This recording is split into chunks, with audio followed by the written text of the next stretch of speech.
Welcome to The Away End, the only soccer podcast that regularly name checks Albert Camus and Toni Morrison. I'm Daniel Alarcon. I'm John Green. Today we're doing something a little different, something we haven't done before on this young podcast. We have guests, not one guest, but two actual guests, a pair, a duo. Also, if you're on YouTube, you might be wondering where I am. I'm coming to you from a bay in Jamaica.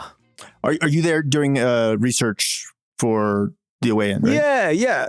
Oh, it's a 100% a work trip. Thanks for asking. 100% a work trip, both research for my new novel, which is set partly here, no joke. And also, the Jamaican national team, Daniel, it's all that anybody can talk about here. Still in the mix. Are they going to make the World Cup? Are they not? Yeah. Still in the mix. Got to beat New Caledonia. Yeah. But let's get to our guests. Got to find New Caledonia first. And then play them and beat them. I was stunned on my research to learn that New Caledonia is in Oceania. I mean, I would have bet my life on New Caledonia being off the coast of Spain. Okay, Miguel and Alex, welcome to The Away End. You are officially our first ever guests, and we're super happy you could join us. You are, Miguel, I know you. We played soccer together. Miguel is an excellent player. Alex, lovely to meet you, man. So you both are here because you're starting this really crazy project. And I say crazy because it's a print magazine in 2026. And it's called Golden Goal. And so I wonder if you could just start by telling us sort of the idea behind this beautiful project. Thank you guys for having us on. We love the pod. Very excited to be here. Golden Goal is a magazine. Really, it's a magazine that we want to kind of capture the World Cup, feel like the World Cup. We want it to be fun, exciting. We want it to cover countries from all over the world. We have writers from almost every continent besides Antarctica. And we want it to feel like what it feels like to be watching the World Cup with people from around the world, and with commentary from around the world. But also we wanted to make something that feels like it addressed the moment a bit and to feel like a serious publication, but also something you want to hold in your hand, something beautiful. It's for new fans to find a team they want to support, but also seasoned supporters who just want to hold something beautiful and read good writing about soccer. Yeah, I've noticed something in recent World Cups in particular, especially the recently politically fraught World Cups, that there's a kind of like a myopic intensity that defines them, that in the lead up, there's this sort of like manic fixation on everything that's wrong and messed up with those tournaments. And then once they start, that intensity just turns on a dime and is focused on the games themselves. And I think what you lose in a lot of that process is a sense of perspective. And I think that people get cynical and jaded and worn out, or you just can't deal with any of it. But you also forget about the beauty of the World Cup itself. And I feel slightly insane making this comparison, but I think this is the podcast to do it. But I have started to talk about the World Cup the way that Quentin Compson talks about the South in the end of Absalom, Absalom, when he says, "No, I don't hate the South." Yes, I don't. I think that is a very personally moving and meaningful part of that book for me. But it is sort of how I feel about it. That I'm like, when I talk to people, especially people who say, "Oh, I don't watch the World Cup anymore," I say, "Well, I don't hate the World Cup," but I kind of want to figure out why. And this magazine is about that. It's so beautiful. There's a guy I know, Dan Friedman, a writer, also British guy, plays soccer with him on the Upper West Side a bunch. And he didn't watch the last World Cup. And I admire him. I admire that sort of like the kind of political consistency of like, no, I can't be a part of this. And also I just know that I'm not able to deny myself that pleasure, Yeah, for me, it's such a source of joy. Yeah, exactly. Yeah. Even though it's a corrupt form of joy because FIFA is what it is and the world is what it is. But, and maybe that's just like the sort of like the compromise one makes with oneself, Yeah, I mean, coming to you from the edge of Oricabessa Bay, I can tell you that a lot of forms of joy are pretty corrupt. Yeah, for sure. Miguel and Alex, you want to talk about like some of the stories, the kinds of stories you guys are going to feature in the magazine? Yeah, happy to do that. We have really cool writers. We have a big anchor piece that we're doing is 11 writers on 11 players. Some of the names for that include Huasu, Merve Emre, and novelists like Gabriela Aleman, in the Brazilian Ecuadorian writer. And we are also having dispatches from different parts of the world, from writers from all over the world, from Uzbekistan to Iran, to Ecuador. But yeah, so we have a lot of pieces coming in from all over, but we also have some essays on what makes the World Cup so special, including the Panini album. I don't know if you guys ever put together one of the Panini albums with the stickers. Yeah, that's for me. Like growing up, I think I only did one as a kid in 2006. But it was like a super special part of the World Cup for me, the whole experience. And so the history of that Panini album, and also kind of just how it resonates with different people in different parts of the world. That's one of our essays. Alex can speak a little more on some of the other stuff we have planned. I just want to say parenthetically before you jump in, Alex, like here in Bogota, like there's a really like intense Panini sticker trading scene, and there's like spots all over town where people like in the plazas. Once my kid is like desperately waiting to like, he doesn't even care about soccer, but he cares about the Panini, and they're going to be like mobs of people in different plazas around town, like trading Paninis, right up. And we should define what a Panini is for those who don't know. It's these stickers of players, right? That you build a sticker album.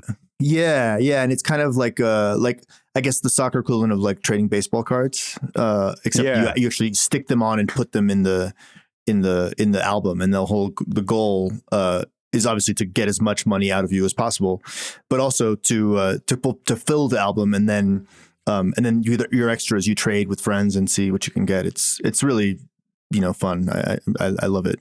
I was just gonna say, I don't know if this was your experience in putting together the sticker albums, but I feel like from what I've heard from family and from what I experienced in 2006, it was always difficult to find. There would always be one team, one country that was, for some reason, the stickers were scarce in packs and you could barely find them. And in 2006, that team happened to be Italy, which won the World Cup. And I'd heard that in 2002, the team whose stickers were very scarce was Brazil. So I don't know if this was your experience with the Panini album, but it is a theory that has been floating in the internet that Panini has denied, but I think we're going to try to get to the bottom of it. I don't know if we will. One big piece.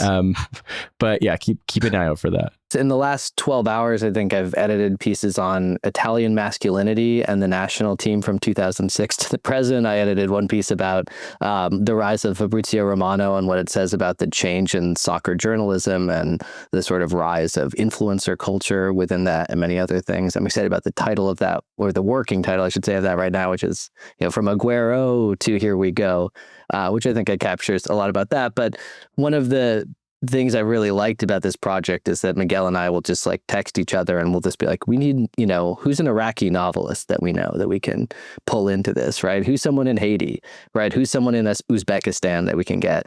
And I think so much of this project for me has been about challenging my own assumptions. I'm a political editor at the liberal magazine, The New Republic, and most of the soccer writing I do is kind of myopically fixated on Gianni Infantino and corruption and all these other questions. And I think that's only a part of the way that I see soccer, and that is only a minuscule part of how the rest of the world sees soccer. So I think that the thing that really excites me about this project is just getting to interact with people that experience it completely differently. And again, especially as an American, in New York City for this World Cup, who are excited about it, I think, and not ambivalent or something else. And I think that, colliding all of those different perspectives into a physical package is just like, it's really cool.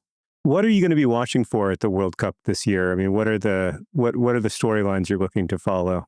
I mean, I think we're going to be focused like everyone else on the actual soccer, for sure.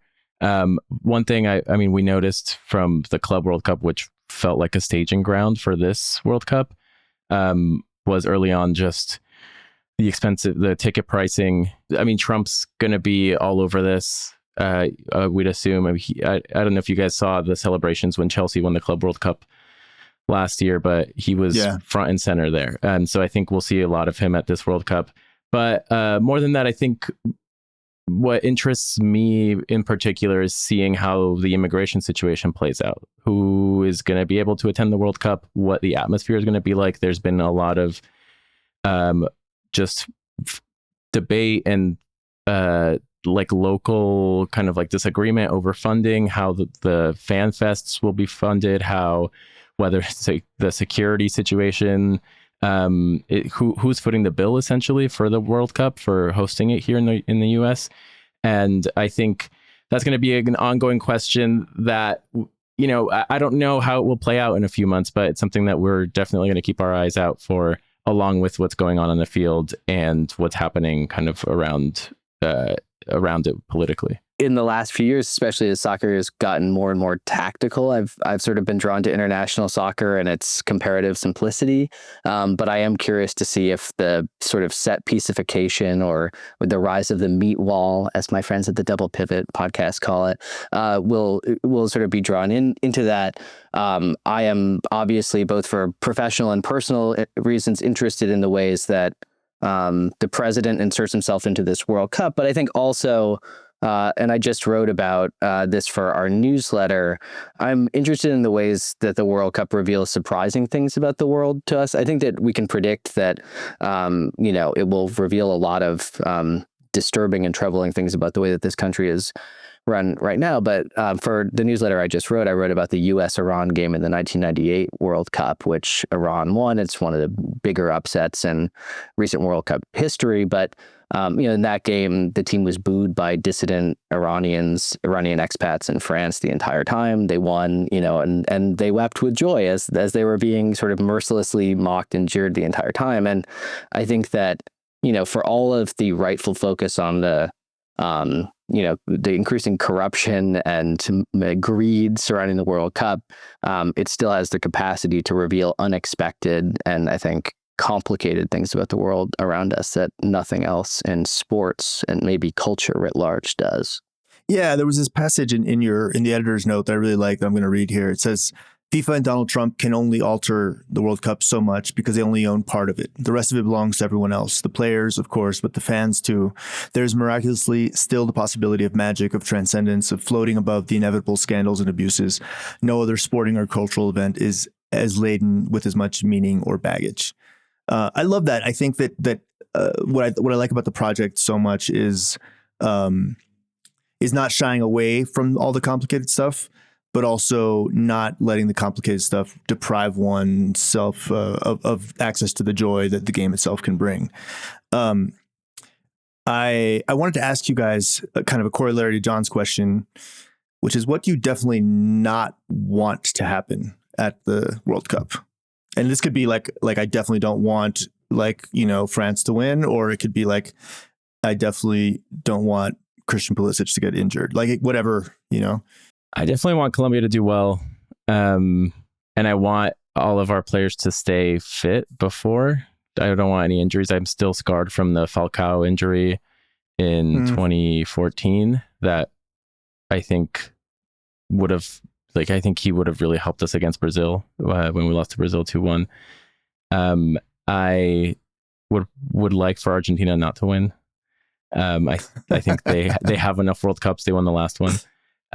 But yeah, I think I guess I think it's hard to be hopeful. It's hard to feel hopeful given the political situation sometimes about the World Cup. But I just hope it can be like a fun celebration. I mean, I'm going to be here in New York, and I really hope to feel like I'm a part of the tournament, even just walking around the city.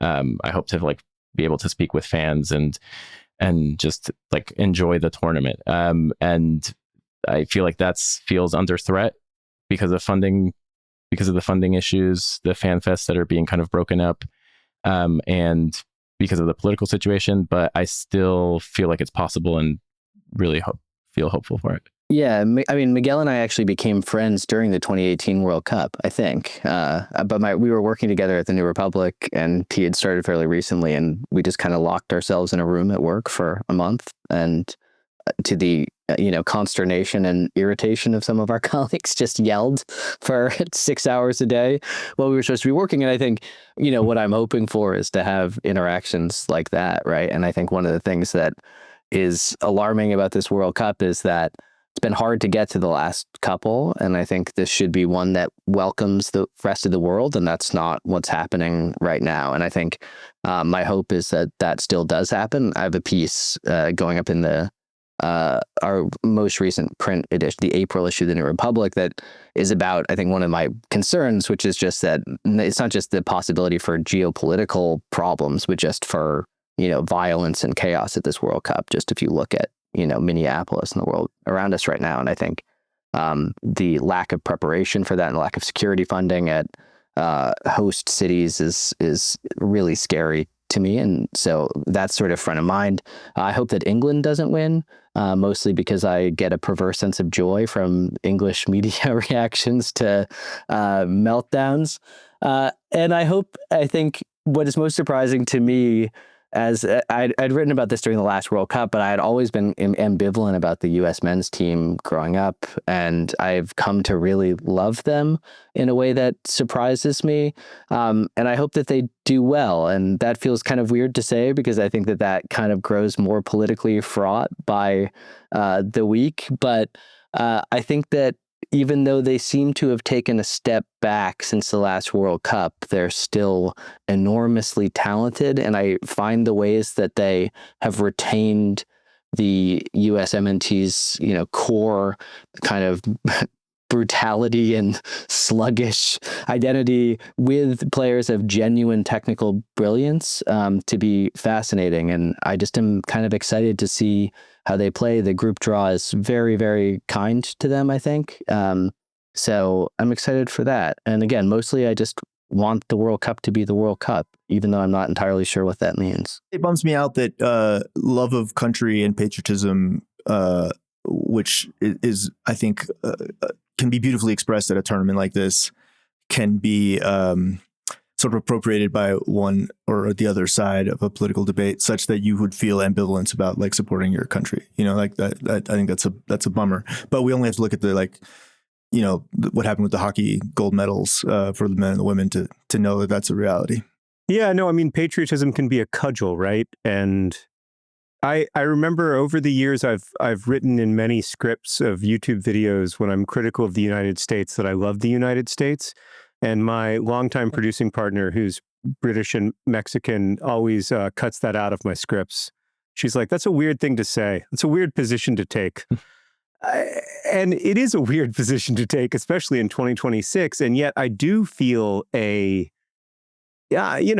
profound connection to the U.S. men's national team.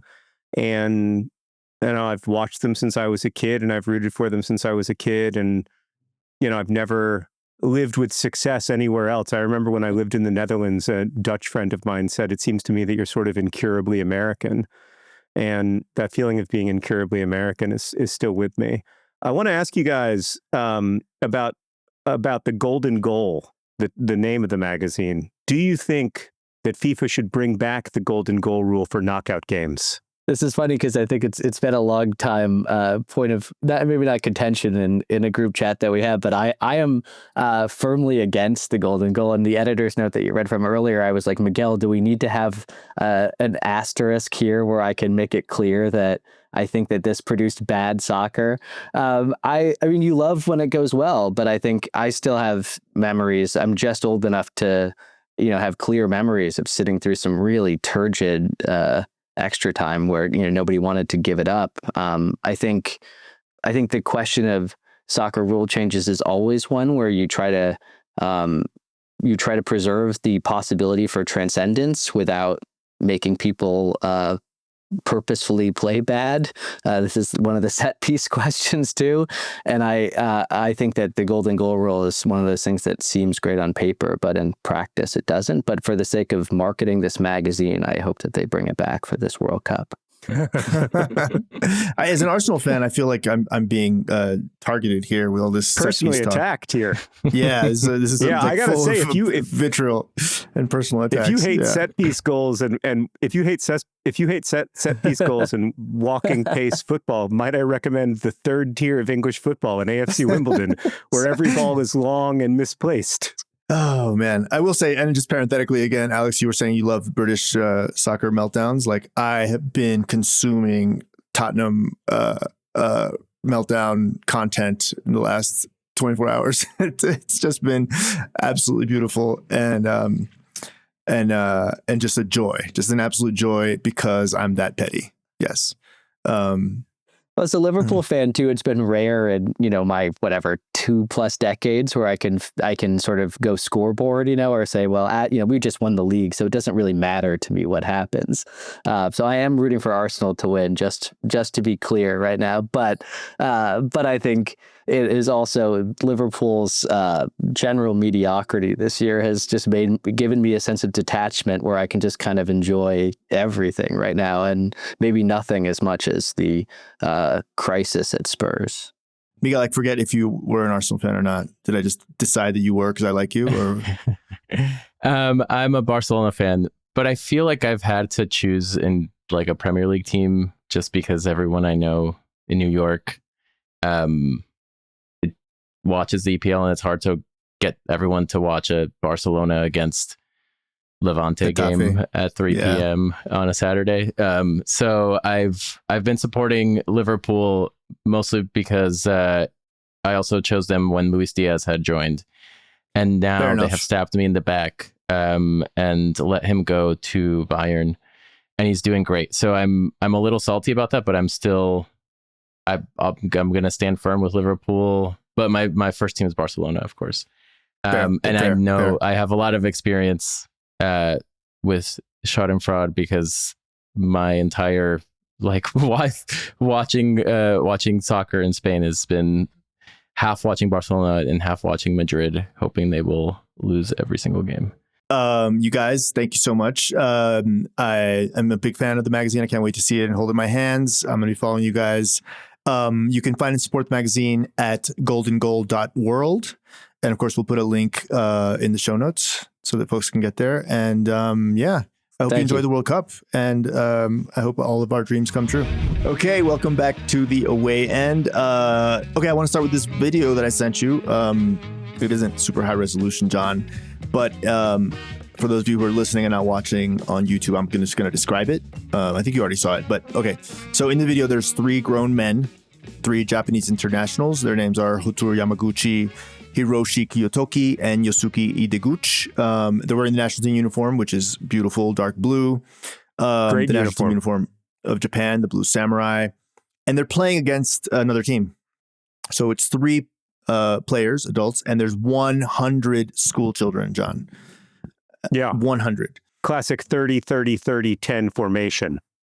Absolutely. I mean, it's right there in the training and coaching manual, So when you watch this video from a distance, it's really kind of beautiful. You see this kind of children swarming across the pitch, chasing after these 3 men, this kind of amorphous cloud of red. It feels like the surface of a lake in a breeze, just kind of these waves of red. But when you look closer, you'd realize that these are children moving their tiny little legs at like an extraordinary pace. And so the image is both soothing and like deeply chaotic. And it also reminds, if you've played, kiddie soccer, or if you've coached your kids, you'll also recognize that kind of inescapable child logic of like ball centrism, where like the magnetism of the ball is such that we all must get as close to it as possible. And something that kids learn as they get older, that the use of space is as important as the use of the ball, but that comes later, or, sometimes it never comes at all. Never came from me. It's now all I got is space. I can't do anything else. Like walk to the area where no one else is and wait. Okay, so it takes these 3 grown men like literally like half a minute to score. Because the amazing thing about them scoring is that there are 10 goalkeepers. There are 10 goalies who can use their hands, and yet somehow they still manage to score. Yeah, and they also manage to not hurt a child.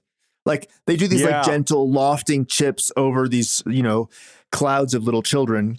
and control the ball well. And then, there's 100 of them, but no one thinks that I should, close down the adult. And so then the player chips it over, and it's a beautiful header that manages to elude, the 10 goalkeepers.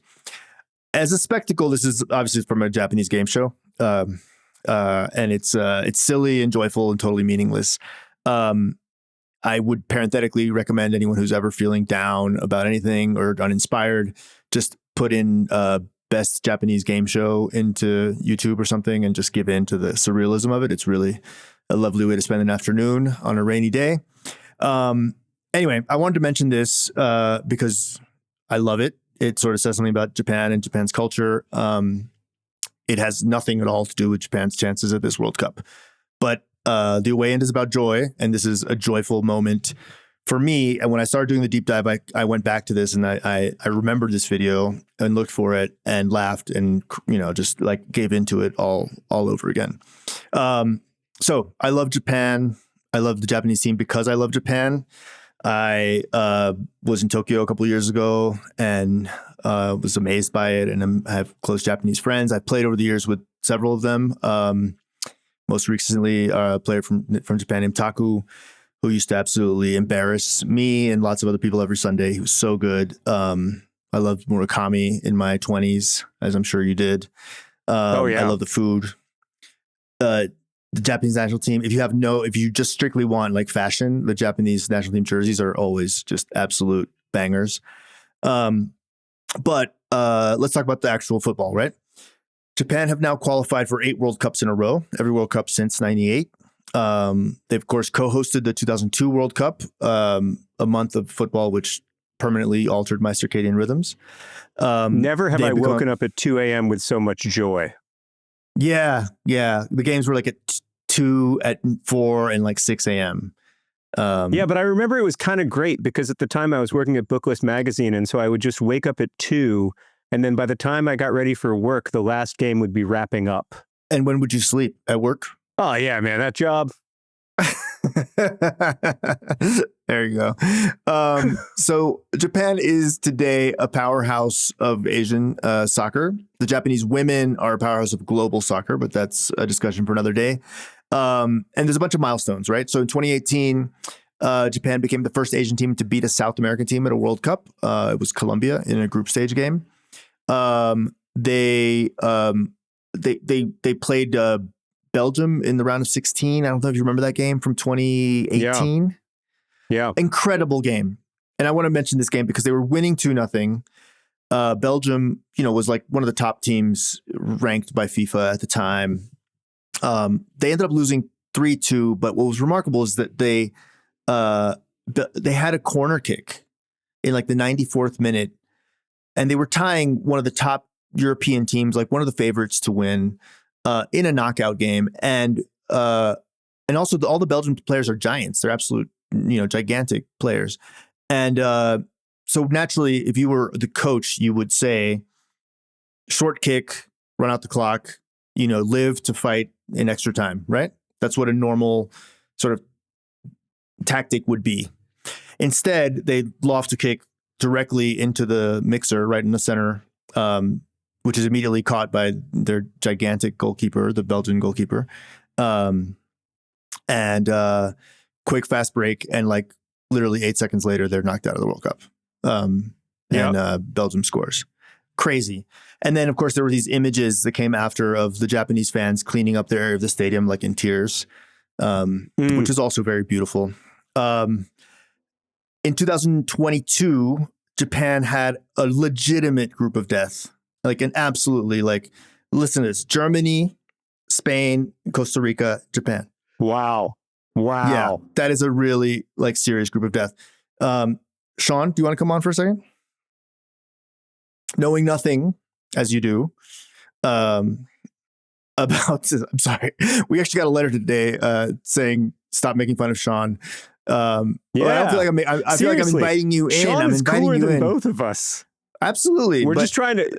Yeah. Okay. Let's just leave it at that. If you could see Sean's beard, I think the issue is that a lot of our listeners are audio only, and so they don't get to see Sean's beard. Yeah. I think I mentioned that part of the reason that I don't like Italy is because they're all so handsome. And here we have like a legitimate Italian. Oh, so good looking. So good looking. I was going to say great looking for his age, but actually just great looking. Yeah. At any age. All right. So Sean. Beautiful family. Germany, Spain, Costa Rica, Japan. Does Japan get out of the group? Only 2 teams can get out of the group. Does Japan get out of Germany, Spain, Costa Rica? Well, I know that the running idea here is that I don't know much or maybe anything at all, but I can say that this is something that I know because I remember watching these games and I remember Japan surprising everybody by defeating Germany and by defeating Spain. Wow. So they did. They advance. They got out of the group in first place, in fact. That is very, Sean, you're not very doing a good job of being the guy who doesn't know anything. I mean, that's incredible. Well, yeah. From time to time, I think I will. It depends on the question, right? Whether or not I will know something or not. I guess my question is, I know they lost to Costa Rica. Was that a game that they on paper should have won? Yeah. And then Yes, they weirdly absolutely. lost that game, but then beat Germany and Spain, right? Yeah, Costa That's Rica right. had a good team that year. Costa Rica, actually, that was one of the most surprising groups ever, probably, because Germany, Spain, Japan, Costa Rica, I think everyone would have said Spain and Germany get out of the group. And in fact, it was Costa Rica and Japan. So it was a wonderful surprise that sport gave us. They went on, of course, to lose to Croatia in penalty kicks in the round of 16. Very unfortunate. Very unfortunate. Yeah. And then I feel like Croatia made it all the way. Croatia didn't make it all the way. Croatia I'm made it to the thinking of semifinals. 2018. You're thinking of 2018. That's all the way. That's all the way, man. The semifinals is all the way. You're right. That's fair. That's pretty much all Yeah. the way. That's most of the way. All right. So in 2026, Japan absolutely rolled through qualifying. They were the first team outside of the 3 hosts to qualify. And the friendlies since then have been kind of a mixed bag. So they lost to the United States, which was a little weird, but they also scored their first ever victory against Brazil, coming back from 2 down to win. It was one of Ancelotti's first games. He didn't look happy. They drew with Paraguay, but they beat Ghana. So it's kind of like up and down. They have a couple further warm-up games this month, later this month, against England and Scotland, which should sort of give us a little more insight into where the team stands. Now, this stat actually totally blew my mind. So as of September 2025, there are over 114 Japanese players active in European leagues, and European teams. That's a 90% increase over the past 5 years. Wow. 90% growth is crazy. So we in the United States have like 25. Yeah, exactly. So Japan is a legit team. I mean, look, some of these players you'll recognize. Karu Mitoma from Brighton. Love that player. Really great. Great player. Takumi Minamino, late of your parish, now at Monaco. Very good player. Yep. Very good. Wataru Endo, who currently is on Liverpool. Great player. I mean, yeah. Both Endo and Minamino were players you just loved rooting for. Yeah, absolutely. So they have a real talent, and they have a group that I think is doable this time, right? So their group is Netherlands, Tunisia, and UEFA Playoff B, which could be either Ukraine, Sweden, Poland, or Albania. And I, for one, am hard pressed to pick who would win there. I know I'm going to be rooting for Ukraine, but I don't actually know who's the favorite there. I mean, Sweden and Poland are both also good. Albania has good players. That's a tough group. So who knows who that'll be, but it's probably going to be somebody that Japan can at least draw. You think Tunisia is probably beatable. The Netherlands is an interesting challenge for Japan, but not an impossible one. Yeah. I'm going to say that, Netherlands, what I was taught as a child was Netherlands is the greatest team that's ever won a World Cup. And I think, we can agree on that. They've been in the World Cup final twice, in 78 and 2010.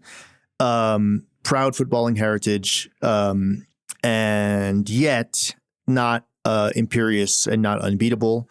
I'm going to say, John, that this year Japan is going to get out of the group, kind of because everyone's getting out of the group. And the round of 16 is no longer the round of 16. Now, the first knockout round, of course, is the round of 32.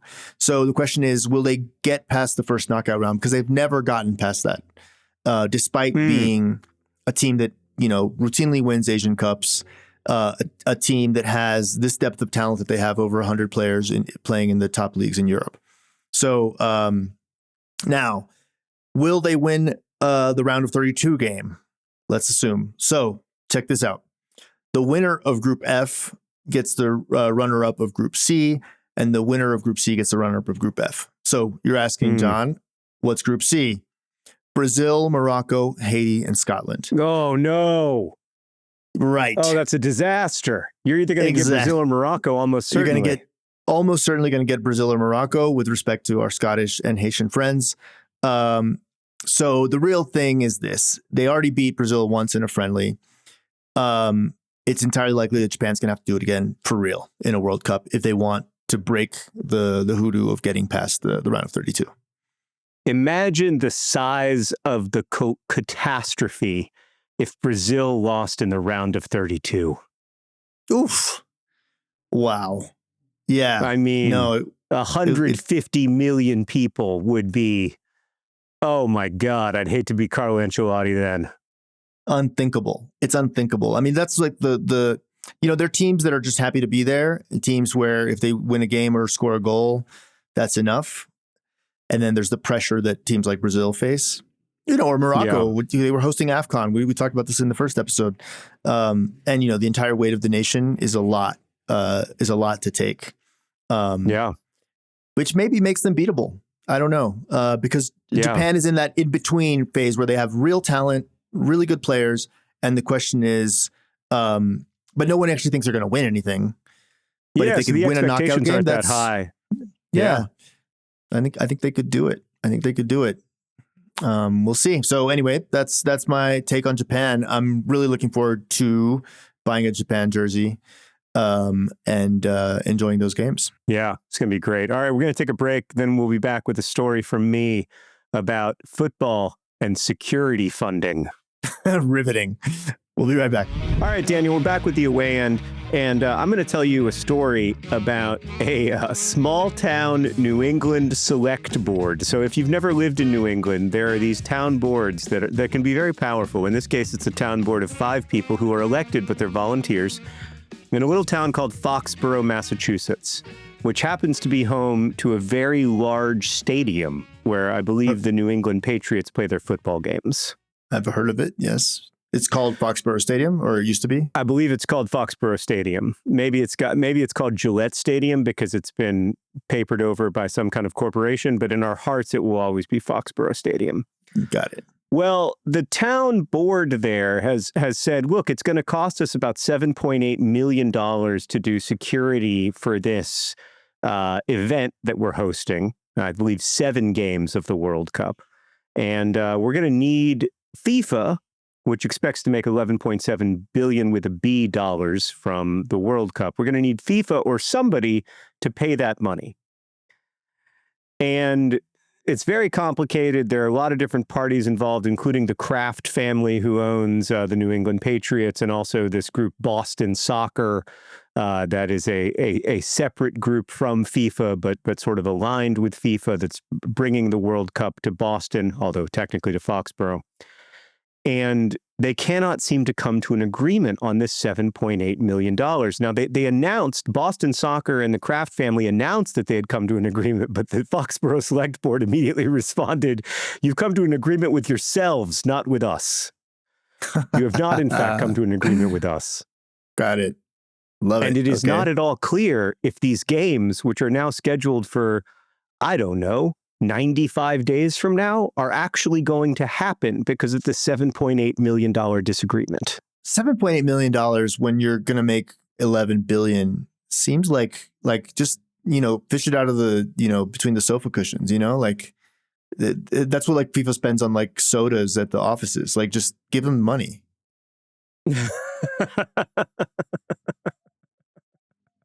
Right? Yeah, that's how I feel too, right? Like, and it's not, it's for security, and I want this to be a secure World Cup. That's something I worry about. And so I'm all for it. I also feel like it's a solvable problem, but it's one of those things where big, powerful institutions think they can come up against a little select board and automatically win just by throwing around their weight. And I sort of love that these New England town councils are like, you don't understand, we've been doing this since like 1751. It's like a Manhattan co-op, you know. It's exactly. Like we won't be bullied by the celebrity resident. You know, you're an influencer. I don't care. Yeah. Ben Stiller's not getting a break on rent. No noise after 8 p.m. Sorry, you know, no smiling in the elevator. That's the rules. I love it. Yeah. What? Who's the bad guy here? And does it start with an F and end in an A? I think it starts with an F and ends in an A, as it usually does. But also, like, I'm so biased at this point, you know, that like I haven't really looked deeply into the question of who's the bad guy. It's just that the bad guy's always FIFA, right. So it has to be FIFA. FIFA. There's a lot of mutual finger pointing in this, and it's hard to know, except that it seems to me that it's going to be expensive for the town to host the frickin' World Cup. And it makes sense that they're going to need some support to do that. Yeah. Okay, I'm going to look this up because I think that the listeners want to know. Okay, so the games that are going to be held in Boston / Foxborough, Haiti versus Scotland. Oh, God, that's going to be a banger. Yeah. Iraq, Bolivia, I might go or to Boston Suriname. for that. Yeah, that's going to be a good one. Haitian fans are going to come. That's going to be wonderful. Okay, then there's the winner of the playoff between Iraq, Bolivia, and Suriname versus Norway. Holland, Erling Haaland, Martin Odegaard's debut. All the wonderful players from Bodo Glimt are just going to be there, just, you know, playing. Can they play in the heat? Are they able to? I don't know. Who knows? Who knows? Yeah, Norwegians in June in Boston. We'll see. Scotland versus Morocco. That's a great game. Yeah. England versus Ghana. That is also a great game. A classic post-colonial matchup. Yeah.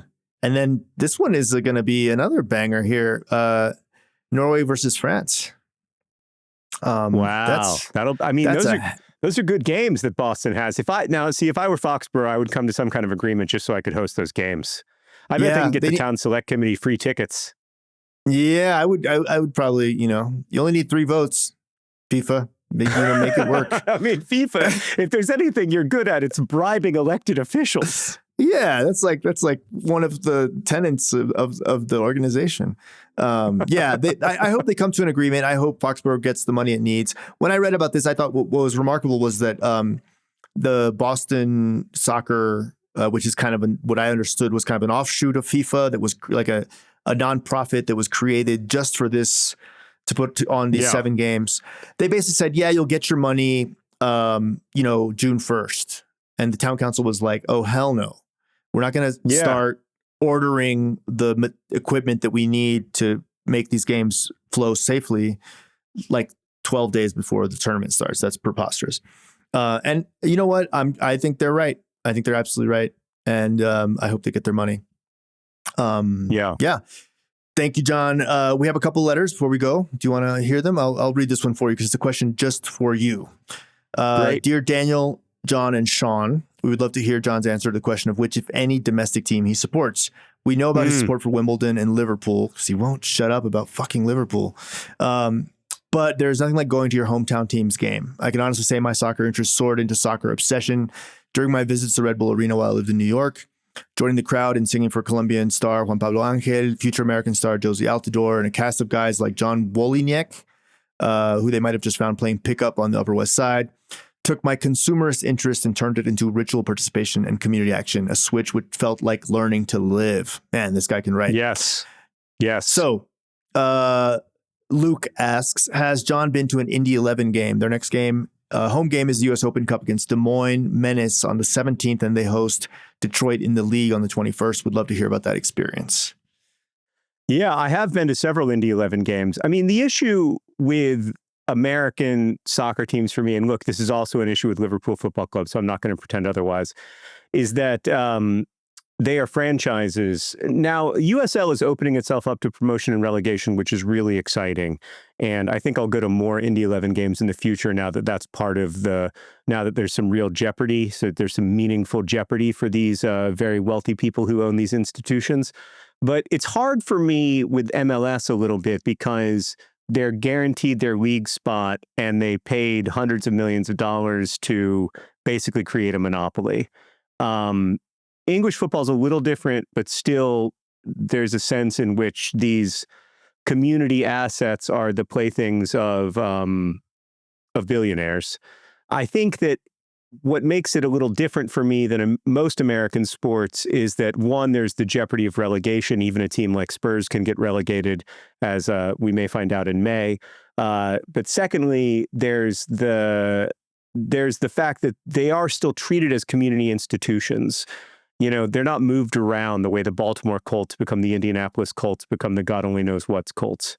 And so I struggle a little bit with that. I mean, the reason I love AFC Wimbledon is because we're owned by our fans. There is no rich guy in charge. You know, it's all the fans who make the big decisions. And I think that's really beautiful and should be a model for the rest of the world, and is a model in some parts of Europe, but not most. And so it's something I struggle with, but I do enjoy the Indy 11 games a lot. And I enjoy, I think, to Luke's question, that feeling of ritual participation in community action is really, really powerful. Yeah. Yeah. It's the best thing what about you, it. Daniel? I mean, do you have a team? Yeah. I mean, I have well, okay. I'll say a couple things. I spent a lot of time at Red Bull Arena when my older son, who loves football, was not in, was in middle school and high school. My youngest son, who's turning 13 later this month, doesn't care really about club soccer, only cares about the World Cup. And so I could never interest him in like taking the train to Harrison, New Jersey to watch the Red Bulls games. There's a new USL team in New York called Brooklyn FC, which when we move back to New York, I'll probably go see a couple of those games, see what that's like. But then here in Bogota, where we're living now, I just found the Colombian Gooners Club and the bar that they watch the games at, and I went to one of the games. I went to the Chelsea game. Not a classic. Not many Arsenal games are classics these days, I will say. But it was beautiful, man. They one of the guys takes out a cornet and plays every time Arsenal scores. He plays like a fanfare. There was a man literally crying at the end of the game because the last few minutes were so tense, and Raya had to make a couple of really brilliant saves to keep our slim margin of victory. And also, this was remarkable to me, was that there were people there who recognized me as the host of Radio Ambulante. And so people kept sending me beers over, which was great. That's a fun feeling. It is. It was really fun. And so it's great to be recognized as the host of a radio show, you know, like that's when you've really made it, Daniel. Like it's you and Ira Glass who are known for being visible hosts of radio shows. Yeah, it's an odd thing. It's an odd thing. I loved it. And I think that to answer Luke's question, the switch that feels like learning to live, I think you can create that experience of like watching the game with friends, watching the game with community, watching the game with other fans of the same team, sort of scratches that same itch as being at the stadium. Sometimes it can. I have great memories of watching, World Cup finals with friends, at our house, at other people's houses, or watching big games. Even with one, I remember watching the Arsenal against Madrid first leg last year at a bar in Manhattan with IB, a friend of mine.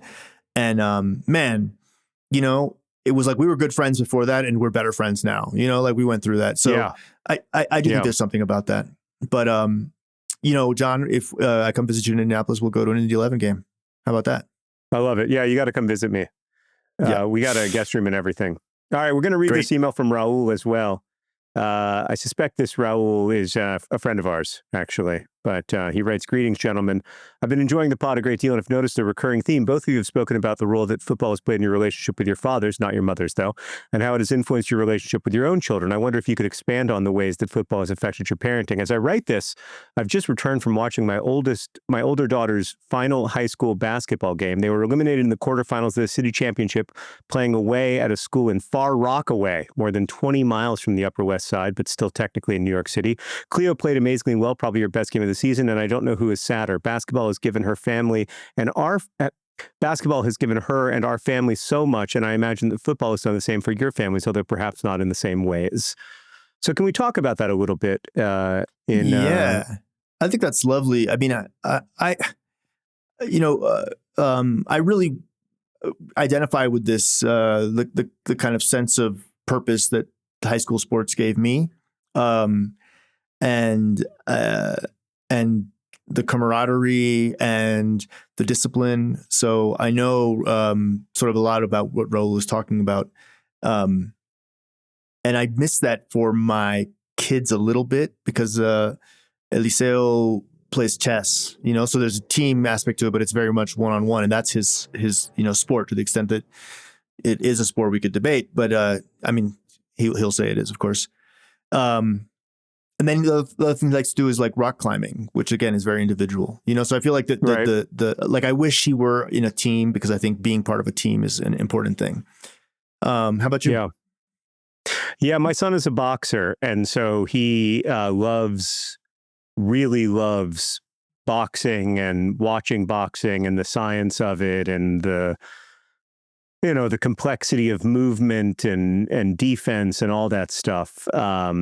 But again, there's not that sense of camaraderie that you have when you're on a team, especially a team that spends a lot of time together. He has a sense of camaraderie with the people he shares the gym with, but it's a little different, I think, since I think ultimately you're there to hit each other. Yeah, I was going to say that I think that watching your kid play basketball, although of course injuries can always happen, is different from watching your child in a ring with another person that wants to punch him in the face. Is it hard to watch your son box? He doesn't box much. He's not really allowed to box the way that he wishes he were, and indeed the way that his coach wishes he were. His coach is always like, she's always like, he's so good, and I'm like, I don't really care how good he is. Like it doesn't really matter. He's not going to go pro in this because his dad will do everything in his power to prevent that. Right. It's like right before the boxing match, a streaker comes on under the ring, and it's like, who's that? Oh, it's the boxer's dad. He's protesting. Oh, now he's chained himself to the ring. He won't get up. I would do the same thing, John. Thank you. Thank you. Chess is a non-contact sport, but Eliseo takes every loss very seriously. There's emotional pain, if not physical pain. It's not physical pain. Yeah, and then my daughter is a really good volleyball player, and I do love that for her. I love that she's able to be on a team, that they're so encouraging of each other, that they fight for each other, that they love each other.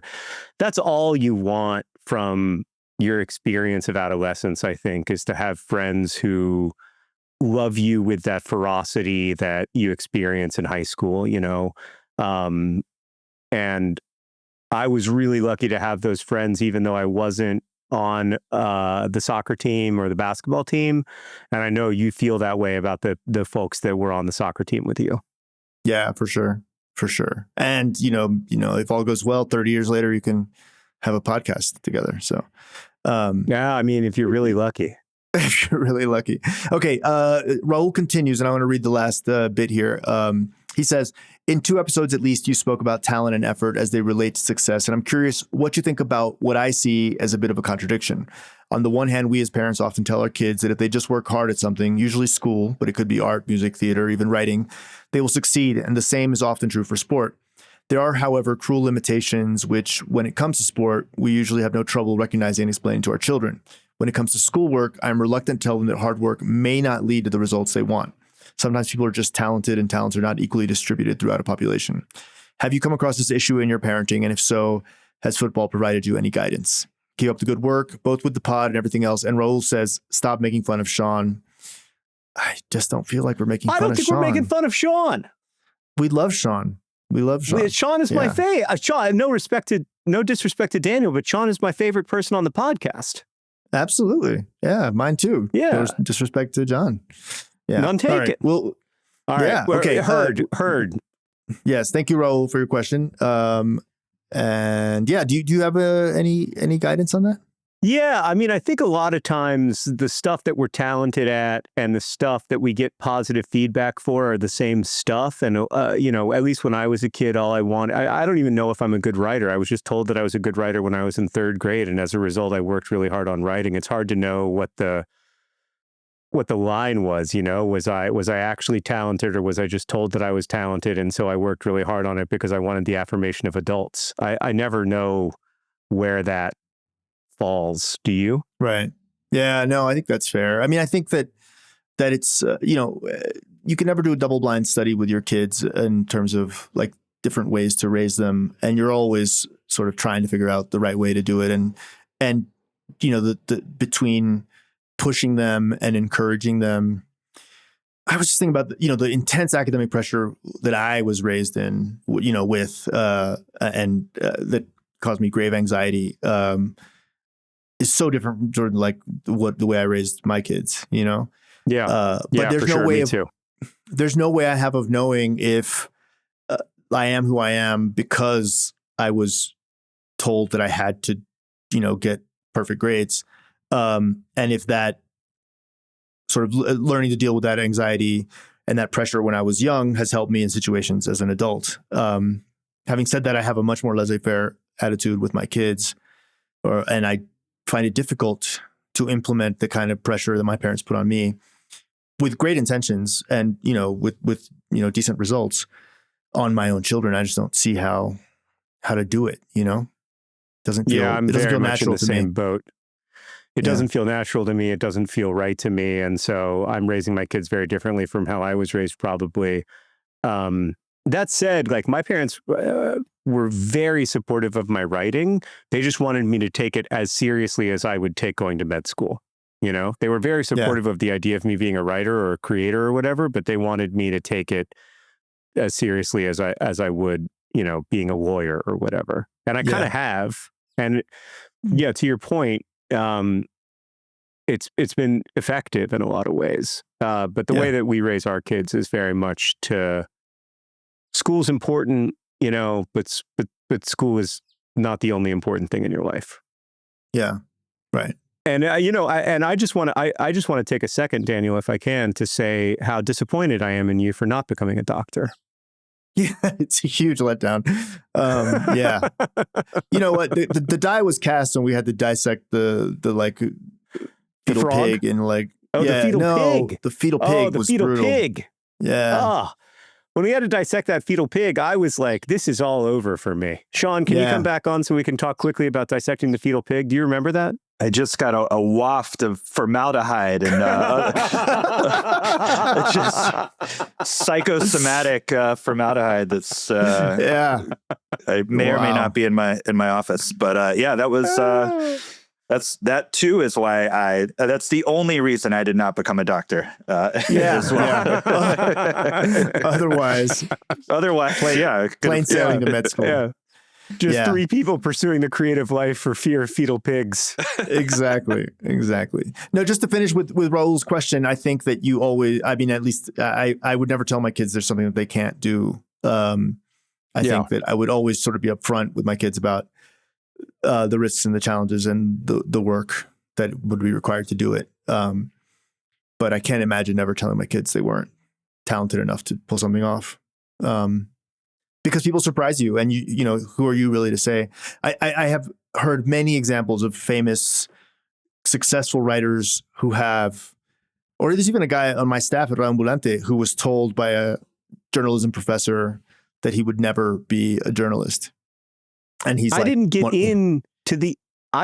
into the advanced fiction writing class at Kenyon College. There were 15 applicants for 12 spots, and I didn't get in. I remember that. And look at them, I know you remember it. It's like now. I told everybody. Yeah, it's traumatic. And look at you traumatic. now, man. Yeah. You're like I probably still couldn't get in. you're like the Aberichese of writers, right? They said I couldn't make it, but I did. Yeah, you sure did. All right. I think that's all the time we have for today on the Away End. Remember to keep sending us your emails, awayendpod@gmail.com. Sean, thank you. John in Jamaica, thank you. Yeah, thanks everybody for listening. This will see you next week. Thank you so much. All right. Bye, you guys.